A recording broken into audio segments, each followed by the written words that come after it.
Well, a very good evening to you once again. We're going to go live now as we continue our coverage of the wait to see who will be elected the successor to Pope Francis this evening. We've got reporters in various parts, not just of the country, but the world. Shortly, we'll cross live to Vatican City. We're watching many people as they've begun to gather.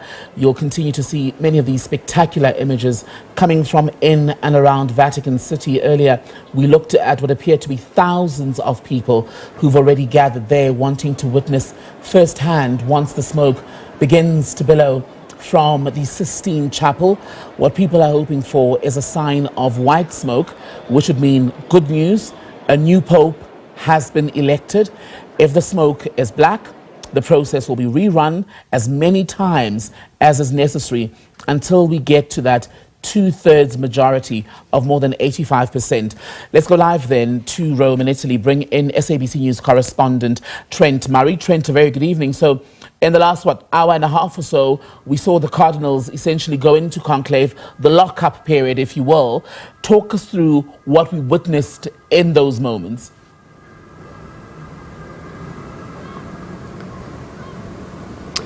That's right. 133 of those cardinals entering that famous Sistine Chapel to carry out their duty to find a new leader to lead the world's 1.4 billion Catholics. What we saw was them enter the room. We also know that they took a vow of secrecy, not to reveal what is discussed inside of that room. In fact, they can be excommunicated from the church if they break that oath. Now, non-essential staff were then asked to leave the room in the past hour or so. The doors have been locked, and as we go to air, they are deliberating over which one of them will take on the job to replace Pope Francis. We are anticipating that we will see some smoke probably around 7:30 Johannesburg time. It's hard to predict, but that's sort of the expectation. It would be highly unusual for that smoke tonight to come out white, for them to find a pope in the first round of voting.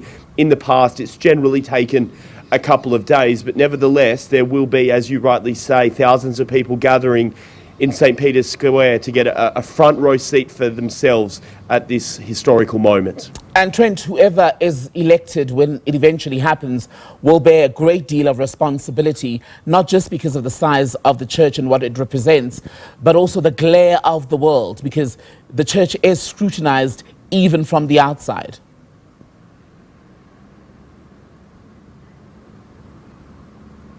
That's absolutely correct. And I think what we saw in Pope Francis was that he took on a real leadership role in global politics almost, speaking on issues that don't just affect the Catholic Church, of course, issues like social inequality, climate change, migration, even attracting the ire at times of some other elected politicians around the world for his more progressive views. I guess the big question right now is, will those cardinals opt to continue to follow in the footsteps of Pope Francis, or will they revert back to perhaps a more traditional conservative papal leader?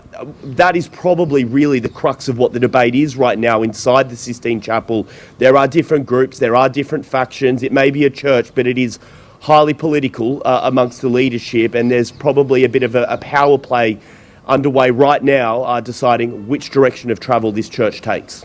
And as they decide that then, Trent, from the people who we've already seen already gathering not too far from where the decision will be announced, what are their expectations of the leadership of the church?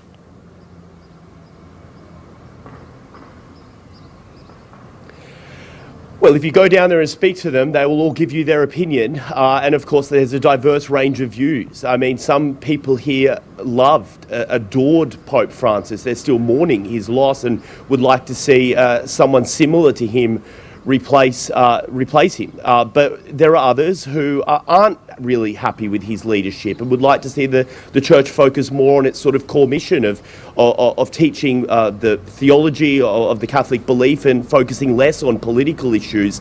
But, despite those differences, there is just a general buzz in the city right now, as you might imagine.